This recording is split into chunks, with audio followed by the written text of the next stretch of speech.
it's one thing working and then working poor. And that's what I think my generation is scared of. It's not that they're scared of working, because that's a lie.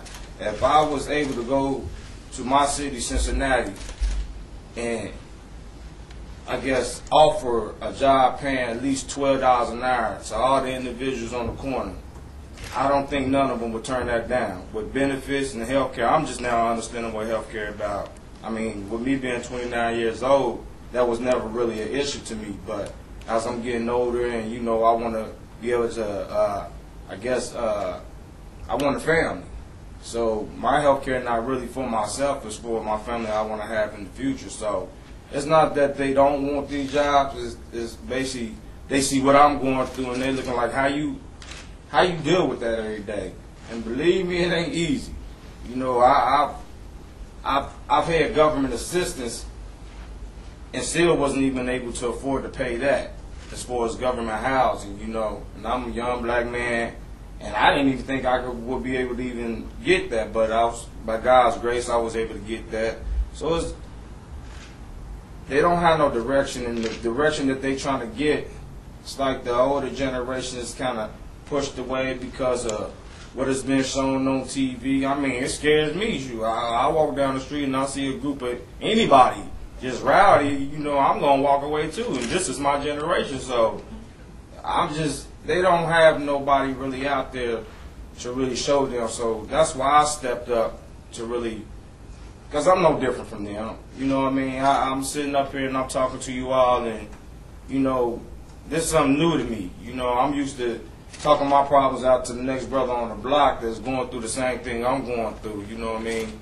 So for me to be up here, hopefully they can, like when I was in Cincinnati, prime example, I was in the Time magazine. Now everybody think, you know, the brothers on the block don't read. And a part of me kind of didn't say they didn't read, but I didn't think they was reading Time magazine. Well, I had one of my homies call me like, man, this you in the paper? And that surprised me, like, man, how did you know what I mean? That surprised me, like, what made you pick up a Time magazine and then recognize that it was me in there? So that knowledge on what's going on, but they seeing so much going on and folks not being held accountable for what they're being placed in positions to do. And that's what I think that's scaring my generation. I'm only talking off of my own opinion because I'm part of that generation, but that's what I think it is. And I don't think nobody gonna turn down no job. I think what it is and what needs to change, if the government or us as a whole don't change nothing else about this term, change that minimum wage to livable wage. Because it's the same thing if you go up to a job and they say they selling something for 99 cents. You can't do false advertising. So if you put livable wage on there, everybody will have to pay livable wage. No matter how high the economy goes, whether it's food getting higher, gas getting higher, everything else is getting higher. Your wages will get higher too, for the simple fact it says livable wage. Take that minimum out of there. If you keep that minimum, then everybody gonna go for minimum.